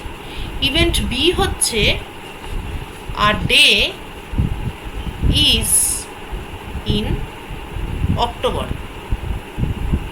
দিনটা অক্টোবর মাসের কোনো একটা দিন। তাহলে কি 7 তারিখটা অক্টোবরের কোনো একটা দিন, 14 তারিখটা অক্টোবরের কোনো একটা দিন, 10 তারিখ 10th October is also a day in October, 21 তারিখ সেটাও অক্টোবরের একটা দিন, 24 তারিখ এটাও অক্টোবরের একটা দিন, রাইট? তাহলে বি গোলটা কাদেরকে রিপ্রেজেন্ট করছে? না যেটা অক্টোবরের কোনো একটা দিন। আর এ গোলটা কাদেরকে রিপ্রেজেন্ট করছে? না সেই দিনটা থার্সডে। তাহলে একটা রিজিয়ন তাদের মধ্যে কমন, যেখানে দিনটা অক্টোবরের একটা দিন, যেখানে দিনটা অক্টোবরের কোনো একটা দিন, এবং দ্যাট ইজ আ থার্সডে। এ এবং বি দুটোর মধ্যেই যেটা আছে সেটাকে বলা হয়, মানে that region is actually A intersection B, ঠিক আছে? It is called A intersection B, এবং এটার মানে হচ্ছে যে একসঙ্গে এতেও আছে এবং বিতেও আছে। এবার তুই যদি একটু ভাবিস যে আমি যদি প্রবাবিলিটি এ ইউনিয়ন বি, যেটা আমি বার করতে চাইছি, এটার মানে অ্যাকচুয়ালি কি? এটার মানে হচ্ছে জিনিসটা হয় এতে আছে, নয় বিতে আছে, নয় দুটোতেই আছে। So that means it is the total area. হয় এতে আছে, তার মানে এতে আছে, অথবা বিতে আছে, অথবা দুটোতেই আছে। অর্থাৎ এই গোটা জিনিসটা যা, সেটাই হচ্ছে পি এ ইউনিয়ন বি। এখন এটা বার করতে গিয়ে আমি যদি প্রথমে এটা করি যে আমি যদি পি এ কে পি বি এর সঙ্গে আমি অ্যাড করি, তাহলে কি হচ্ছে না মাঝের যে রিজিয়নটা সেটা দুবার হয়ে যাচ্ছে, একবার এর সময় ঢুকছে আবার বি এর সময় ঢুকছে, তাহলে মাঝের রিজিয়নটাকে আমি বাদ দেব, একবার বাদ দিতে হবে। সো এই বোঝা গেছে, ক্লিয়ার? মানে আমি অ্যাকচুয়ালি এই রিজিয়নটা বার করতে চাইছিলাম, কিন্তু আমি যদি দুটোকে অ্যাড করি তাহলে একবার এদিক থেকে ঢুকবে আর একবার ওদিক থেকে ঢুকবে, সো এটা দুবার ঢুকবে, তাই আমি একবার মাইনাস করে দেব, একবার মাইনাস করলে আমি এই রিজিয়নটা পাবো।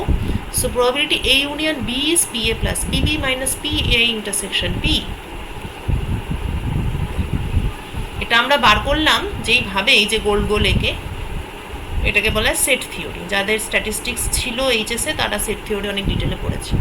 যাকে আমাদের সেট থিওরি মানে কনসেপ্টটা খুব সহজ, কিন্তু এখানে এটা দরকার নেই, এইটার জন্য এটাই ঠিক আছে, মানে এটা বোঝানোর জন্যই আমি বলছিলাম সেট থিওরিটা। তাহলে আমরা তিনটে জিনিস শিখলাম, A union B, A intersection B and the relationship. আচ্ছা, এইবার আরেকটা জিনিস আছে হুইচ ইজ কল্ড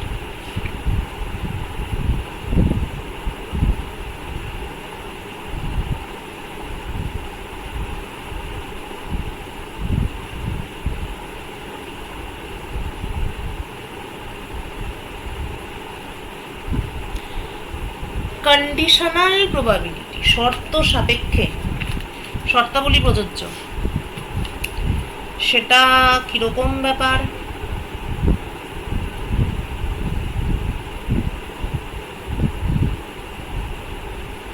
যেমন ধর আজকে বৃহস্পতিবার, আমি যদি বলি যে বৃহস্পতিবার দিন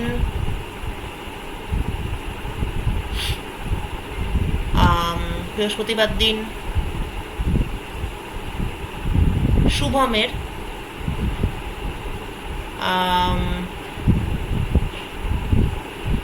ক্লাসে আসার প্রবাবিলিটি,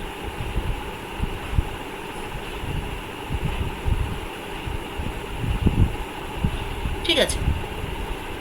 ধরা যাক এটা ক্লাসে আসার প্রবাবিলিটি হচ্ছে P attendance, so P A, ঠিক আছে? এটা একটা প্রবাবিলিটি, ঠিক আছে, ভালো কথা। কিন্তু এবার আমি যদি আসলে ঢুকিয়ে দিই একটা জিনিস, যে এটা তো থার্সডে,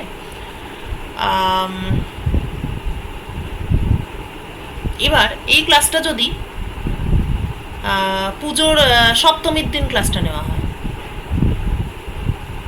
মঙ্গলবার সপ্তমী আছে না, আচ্ছা পুজোর দিন আর কি বেসিক্যালি, তো এমনিতে শুভমের ক্লাসে আসার প্রবাবিলিটি ভালোই, আরও যারা রেগুলার ক্লাস করিস সবাই, এটা জাস্ট একটা এক্সাম্পল নিলাম, তো তোরা সকলেই ক্লাস টাস করছিস, তোদের ক্লাসে আসার প্রবাবিলিটি 100% অ্যাকচুয়ালি, খুব সেরকম করে বৃষ্টিবেলা না হলে তোরা সবাই ক্লাস করিস। কিন্তু এই ক্লাসটায় যদি সপ্তমীর দিন নেওয়া হয়, সপ্তমীর দিন কে কে ক্লাস করবি একটু শুনি, যদি আমি ক্লাস নিই?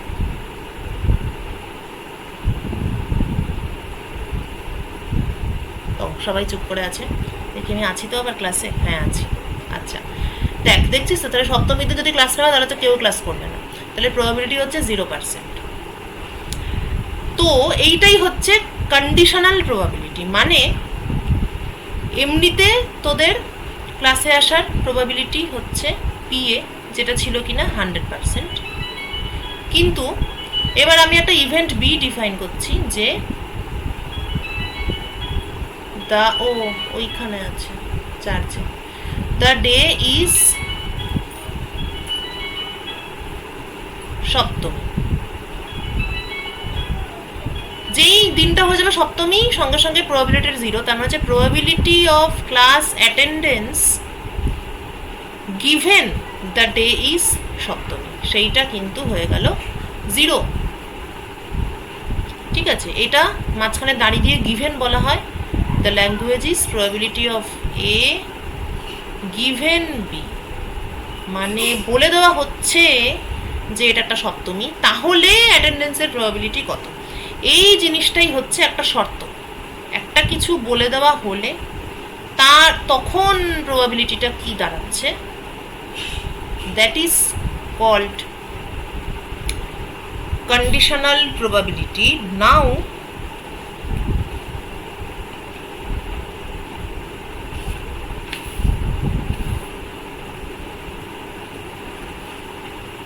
বলছি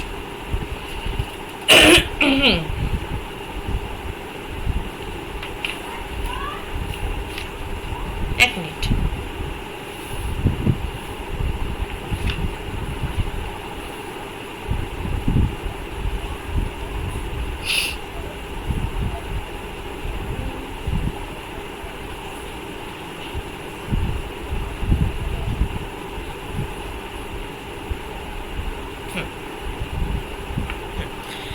নাও এবার প্রশ্ন হচ্ছে যে মানে হোয়াট ইজ দ্য রিলেশন আর কি between, I mean what is the relation between probability A given b, probability a and probability b। হ্যাঁ, তো এটা যদি একটুখানি জাস্ট একটু ভাবিস কনসেপ্টটা নিয়ে, তাহলে নিজেরাই বুঝতে পারবি যে প্রবাবিলিটি a যেখানে বিটা বলে দেওয়া হয়েছে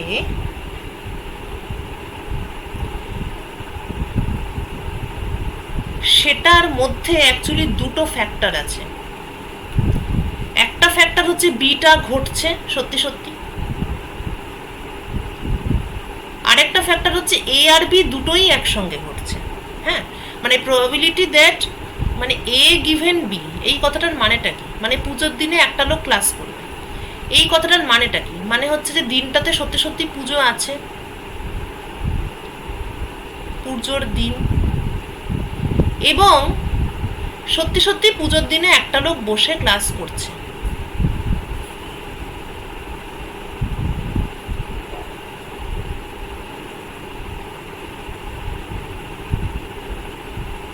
ওকে, তো দিনটা যে পুজোর দিন তার প্রবাবিলিটি কত, পিবি, কারণ বিটা তো সেটাই, বি হচ্ছে দ্য ডেজ সপ্তমী, তো দিনটা যে পুজোর দিন তার প্রবাবিলিটি পিবি। এবং পুজোর দিনে একটা লোক সত্যি ক্লাস করছে, এটার প্রবাবিলিটিটা কি হবে, এ ইন্টারসেকশন বি হবে, কারণ আগেই বলেছি ইন্টারসেকশন মানে হচ্ছে দুটো ঘটনা দুটোই ঘটছে, মানে ও ক্লাসও করছে এবং দিনটা পুজো, অর্থাৎ এ ইন্টারসেকশন বি। তাহলে পুজোর দিন বলে দেওয়া হয়েছে সেই অবস্থায়, এবারে আমি বলে দিয়েছি যে আজকে সপ্তমী পুজোর দিন, এবার একটা লোকের ক্লাস করার প্রবাবিলিটি কত, সেটা তাহলে কি হবে, সেটা হবে probability A intersection B divided by probability B.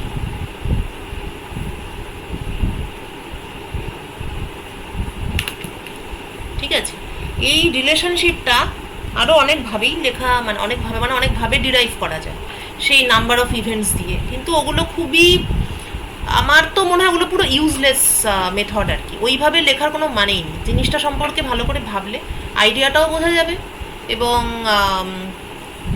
এটা বলতে আসলে কি বোঝায় সেটাও বোঝা যাবে, এবং চট করে লেখাও যাবে, এবং সেটা মনেও থাকবে। তাহলে এখানে মূল ট্রিকটা হচ্ছে ডিফারেন্সটা, ভাষার পার্থক্যটা বোঝা, যে what is the difference between A given B and A intersection B. এই জায়গাটাতেই স্টুডেন্টদের বেশিরভাগ ক্ষেত্রে একটুখানি সমস্যা হয়। এ এবং বি আর এ গিভেন বি,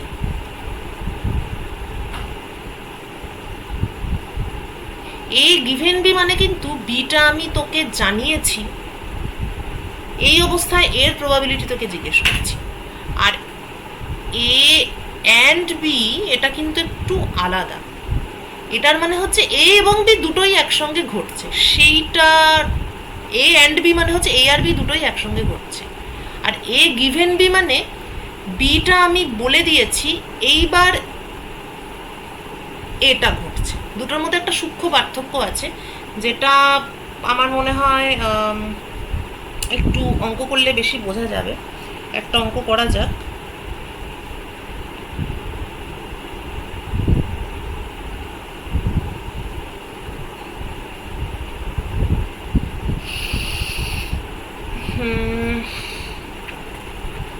বলছি,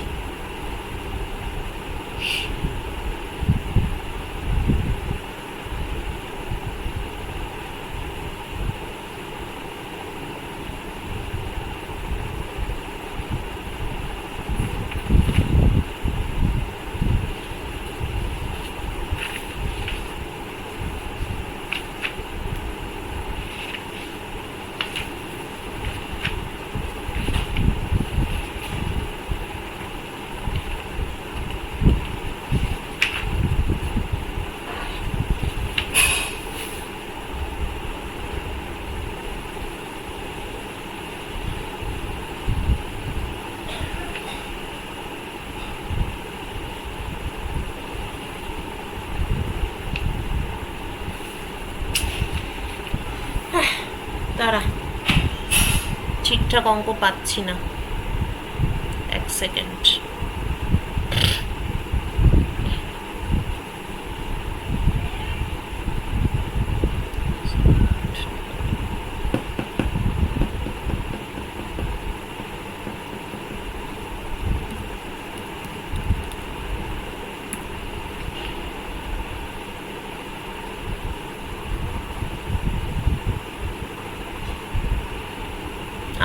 এইটা হলো 37 নম্বর অঙ্কটা দেখ। আ জার কন্টেন্টস 5 রেড মার্বেলস আর 8 ব্লু মার্বেলস, তাই তো? একটা জার, তাতে 5টা রেড মার্বেল আছে আর 8টা ব্লু মার্বেল আছে। একটা jar, we have a jar যেখানে 5টা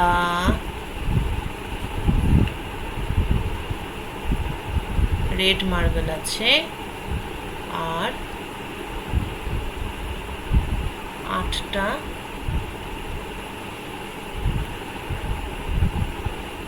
one two three four five six seven eight, ঠিক আছে? একটা জারের মধ্যে 5টা red marble and 8 blue marbles. খুব ভালো কথা। এবার একটা মার্বেল র্যান্ডমলি তোলা হয়েছে, ভালো। 1 marble,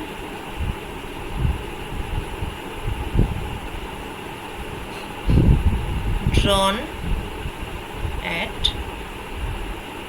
random.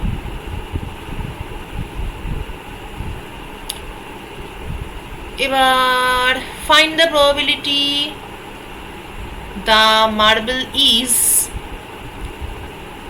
even numbered given that the marble is red.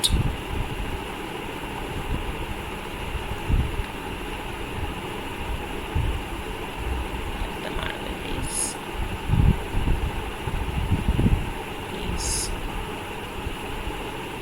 even numbered given the marble is red. খুব সুন্দর অঙ্ক, বেশ সহজের মধ্যে একদম ঠিকঠাক। হ্যাঁ দেখ, মার্বেলগুলোতে নাম্বারিং করা আছে। হ্যাঁ, 1 2 3 4 5, 1 2 3 4 5 6 7 8 নাম্বারিং করা আছে। একটা মার্বেল র্যান্ডমলি তোলা হলো এবং বেসিক্যালি গিভেন মানে কিন্তু ক্লু দিয়ে দেওয়া। তোকে বলতে পারিস একটা ক্লু দিয়ে দিল যে আচ্ছা তোমাকে আমি বাবা বলে দিলাম যে মার্বেলটা লাল, তাহলে এই মার্বেলটার ইভেন নাম্বার হওয়ার প্রবাবিলিটি কত। মানে তোকে যদি আমি কোনো ক্লু না দিতাম, যদি জাস্ট বলতাম যে বলো তো এটার ইভেন নাম্বার হওয়ার চান্স কত, তুই বল চান্স কত এটা, তখন তুই কি বলতিস যে এই জারে টোটাল তোর 13টা মার্বেল আছে এবং তার মধ্যে ইভেন নাম্বার কতগুলো আছে, 2 4 1 2 আর কি, মানে একটা দুটো তিনটে চারটে 5টা 6টা, তাই না? 13টা মার্বেল, তার মধ্যে 6টা মার্বেলে ইভেন নাম্বার মার্ক করা আছে। তাহলে সেক্ষেত্রে জাস্ট তোকে যদি আমি বলতাম যে বলতো কতগুলো আছে, তাহলে তোর অ্যান্সার কারেক্ট হওয়ার চান্স হচ্ছে 6/13 আর কি। মানে যে কোনো একটা মার্বেল র্যান্ডমলি তোলা হলো, সেটার ইভেন হওয়ার সম্ভাবনা 6/13। অর্থাৎ তোকে যদি আমি বলি যে বলতো এই মার্বেলটা ইভেন না অড, তখন তুই যদি বলতিস ইভেন, তাহলে তোর কারেক্ট হওয়ার চান্স হচ্ছে 6/13, মানে 6/13। আর ভুল হওয়ার সম্ভাবনা হচ্ছে, রং হওয়ার সম্ভাবনা হচ্ছে 7 8 9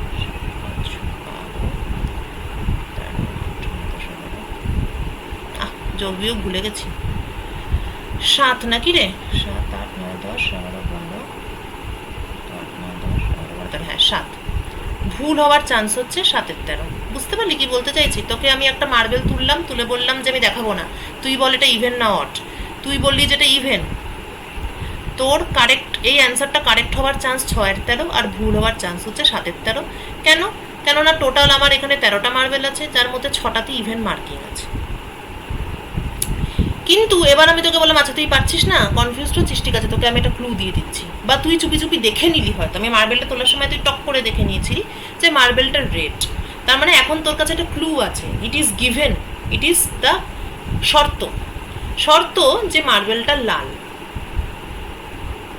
এইটা জেনে যাওয়ার পর তোর অ্যান্সারটা কিভাবে চেঞ্জ হবে, চেঞ্জ এভাবে হবে, প্রবাবিলিটি, তাহলে এবার এটাকে একটু এবি করি, না হলে তো কেমন একটা মুশকিল হচ্ছে। ধরা যাক এটা ইভেন্ট এ আর এটা হচ্ছে ইভেন্ট বি, তাহলে প্রবাবিলিটি অফ ইভেন্ট এ আমার হচ্ছে 6/13 আর প্রবাবিলিটি অফ ইভেন্ট বি হচ্ছে, কটা মার্বেল এখানে লাল? 5টা মার্বেল লাল, তাই তো? তাহলে মার্বেল লাল হওয়ার সম্ভাবনা 5/13, যেহেতু 5টা মার্বেল লাল আর টোটাল আমার 8 5 13টা মার্বেল আছে, তাহলে মার্বেল লাল হওয়ার সম্ভাবনা 5/13। তাহলে probability A given b will be equal to probability a intersection b divided by probability b। Probability B হচ্ছে আমার 5/13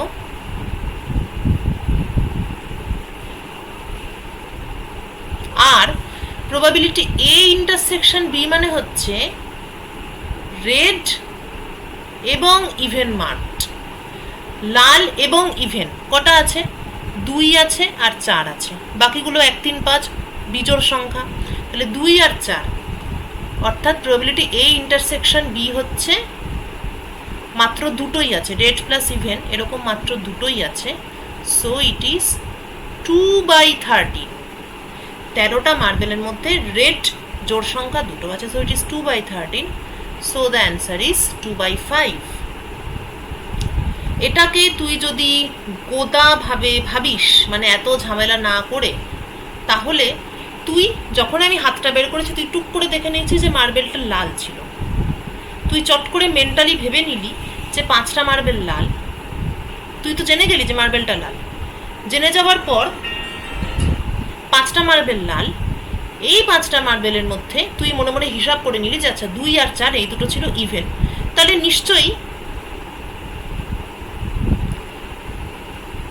ইভেন হওয়ার সম্ভাবনা 2/5। তাহলে পার্থক্যটা দেখ, note the difference between probability A intersection B আর probability A given B. A intersection B মানে লাল এবং ইভেন, এরকম মার্বেলের সংখ্যা 2, টোটাল মার্বেলের সংখ্যা 13। This is your probability A intersection B. কিন্তু এ গিভেন বি মানে তুই অলরেডি জানিস যে মার্বেলটা লাল, তাহলে 5টা মার্বেলের মধ্যে 2টো মার্বেল হচ্ছে জোড় সংখ্যা, so probability A given B is 2/5।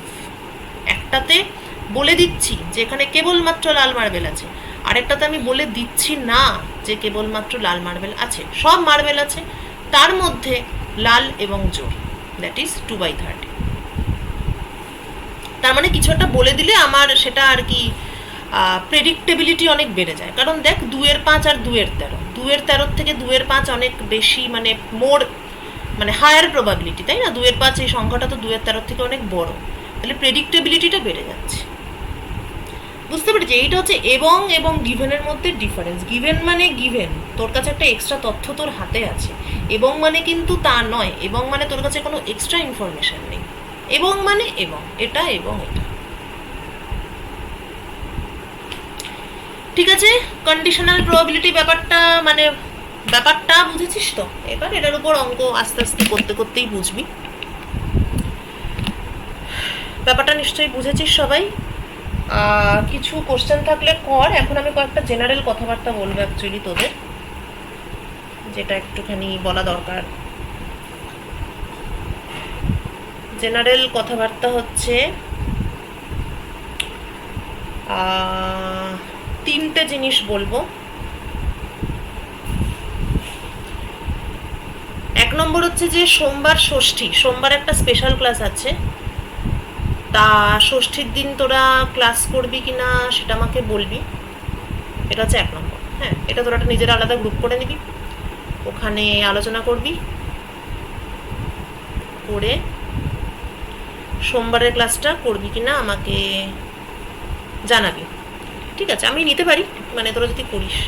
ষষ্ঠীর দিন তো বাচ্চারা একটু ঘুরে টুরে বেড়ায়, তো ওটা আমাকে তোরা বলিস যে করবি কিনা। এক নম্বর।